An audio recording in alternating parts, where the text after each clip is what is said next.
Jason called me on a Monday morning. He said, Dave, it happened. It happened just like you said it would. And I said, calm down, Jason. Slow down. Just tell me what happened. So I had only met Jason 3 weeks earlier when he was attending a class that I was piloting, trying to teach patients how to advocate for themselves and their families in medical situations. So Jason went on to explain that on Saturday afternoon, his 13-year-old daughter, all 85 pounds worth of her, was playing basketball with the boys when she took a charge and went flying back and her head hit the gym floor, so they're off to the emergency room for a possible concussion. Only in the emergency room a little while, the doctor came into Jason and said, got really lucky, looks like a very, very minor concussion. We'll do a quick CT scan to make sure we're not missing anything, and we'll have you out of here in less than an hour. We're not very busy today. Now, 99% of parents would say, okay. Some of them might even say, thank you. Maybe 1% of them will ask about the cost, but they don't even want to do that because they're not going to let costs stand in the way of doing the right thing for their child. Not Jason. Jason had learned in class 4 questions that he was told to never forget, and he just strung them together very nonchalantly and said to the doctor, are there any other options? What if we don't do the CT scan? The doctor replied, are you worried about paying for it? And Jason said, well, I'm sure it's not going to be cheap, but no. It's just that I learned in this class, first of all, that a CT scan was radiation. I didn't used to know that. I thought there was MRIs and ultrasounds and CT scans and x-rays. We all know an x-ray is radiation, but a CT scan? Didn't even know that, much less that a CT scan is the equivalent of 100 plus x-rays. Jason also said, and I know there's been a number of studies done that say a series of CT scans on my kid over the course of her life can increase her risk of getting cancer later in life, maybe brain cancer with a CT scan of her head. I don't want to do it if we don't need to. The doctor paused for just a second and then said, no, I think it's a really minor concussion. Why don't we just keep her here for another hour for observation before we send you home? Now, Jason didn't say anything more to the doctor other than thank you, but when he called me on Monday morning, he said, Dave, I couldn't believe it. All I had to do was ask one question, and a $3,000-$4,000 CT scan went away, and I didn't have to irradiate my little girl's brain. Now, Jason didn't question his doctor, right? He didn't challenge his integrity, his education, or even his advice. There's a difference between questioning our medical providers and asking questions. Jason asked a question. Now, I got involved in starting to understand what patients do and don't know and what they need to know a few years earlier when my daughter also had experienced a concussion, pure coincidence, also playing basketball. She was 14 at the time. I didn't know what I know now back then, so she had the CT scan. And the bill came for $12,154.70. The number is seared in my memory. So my daughter, always a curious kid, is looking over my shoulder at the bill, and she started asking questions. And I'd been working with hospitals and insurance carriers for the better part of 20 years. And so I started explaining the medical billing process to her.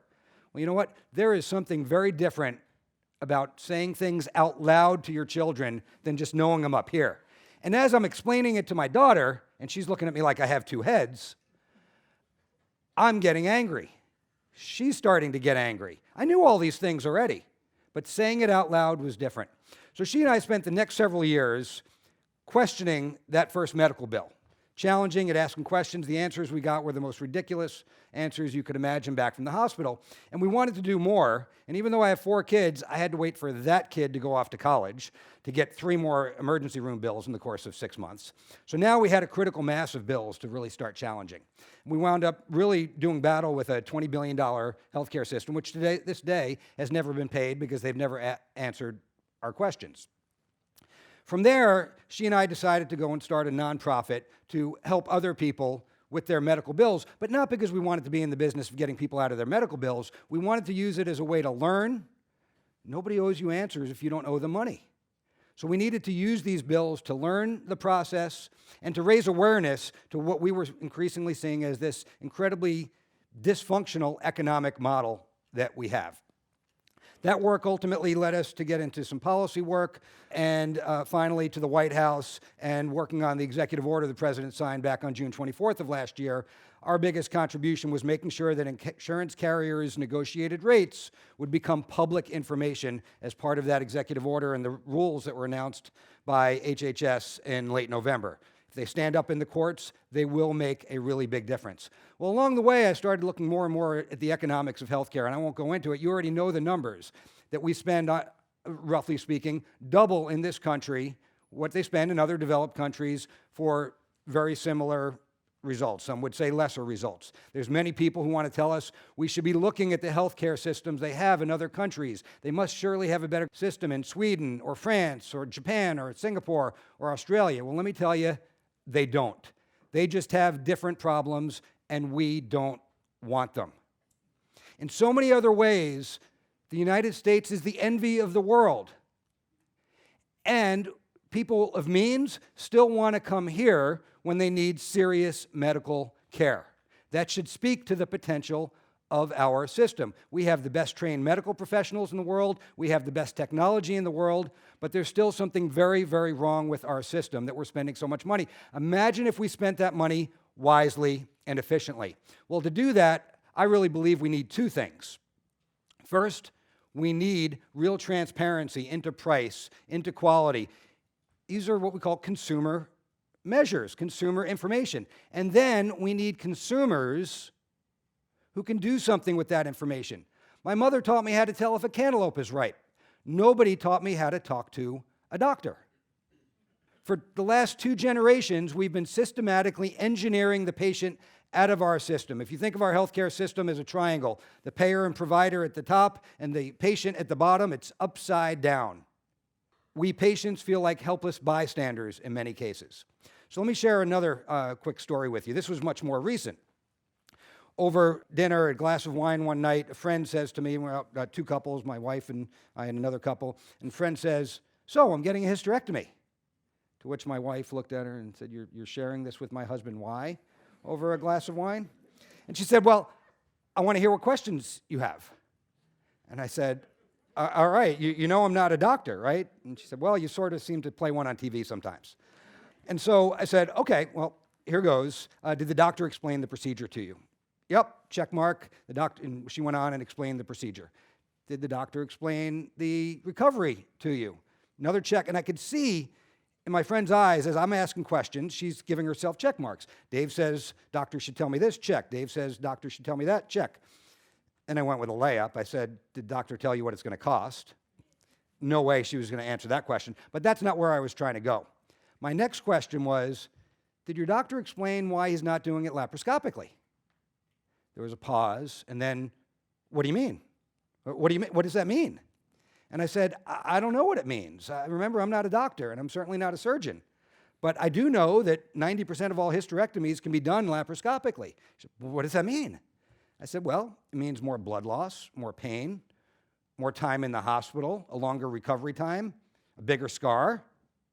What do I do? What do I do? I said, I don't know. I would call your doctor's office on Monday morning and just ask, what percentage of hysterectomies does the doctor do laparoscopically?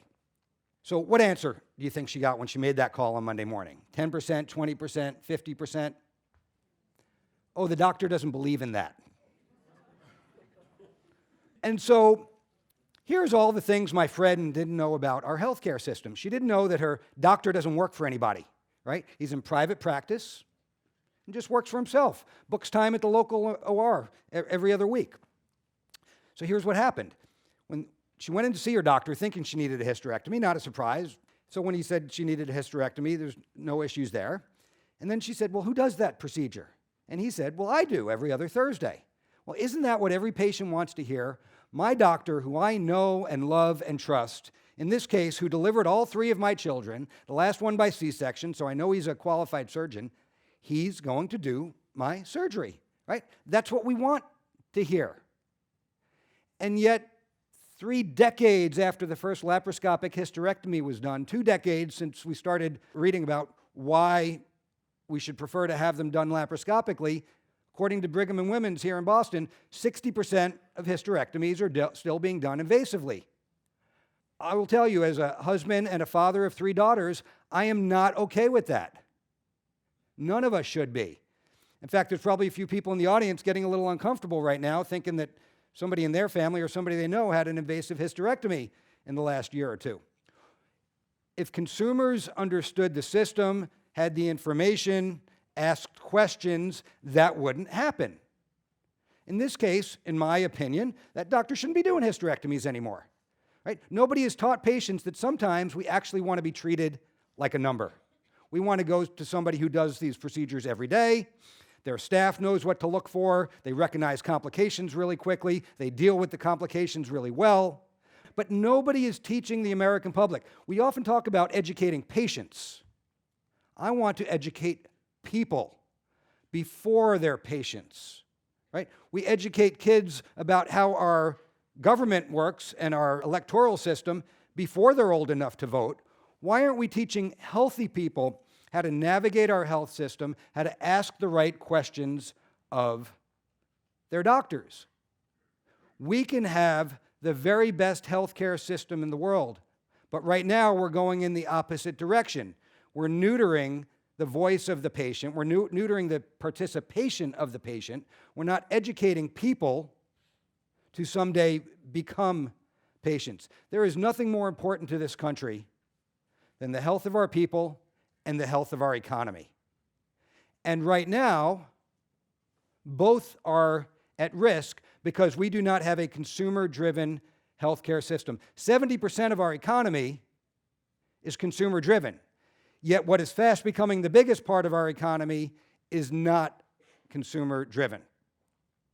I know most everybody agrees. And so there is this beast out there that we call the system that many people feel trapped inside of. People say to me all the time, Dave, I agree with you, but we can't do that where I work. We can't do that because the hospital on the other side of town doesn't do it. Well, if we are going to remain complicit in allowing the system to treat people the way it does, then we are really no better than the system, right? Plausible deniability doesn't work. So we, the people, the patients, need the medical community to stand up and say, no more. We are going to start treating patients like the consumers that they ought to be, because that's how we're going to get to the very best healthcare system in this country. Thank you very much.